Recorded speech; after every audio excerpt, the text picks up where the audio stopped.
বাজি করো বেশ পাইয়া আনন্দিত হল হাসি থেকে দিলেন ভবনে চলিল।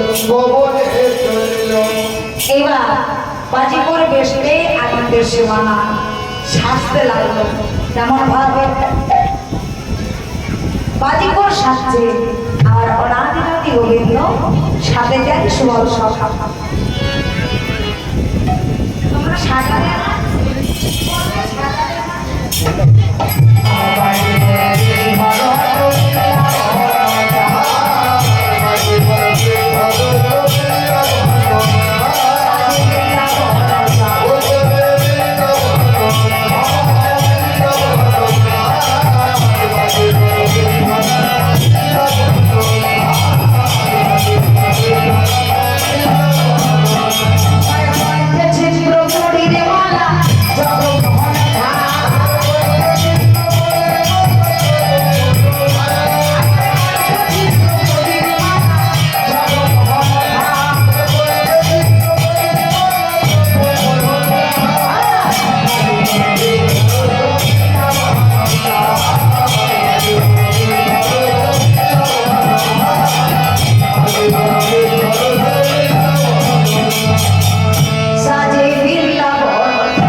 সন্তান যদি 20 বছর 25 বছর পরেও যদি ঘরে আসে বাবা না চিনতে পারলে মা চিনতে পারে।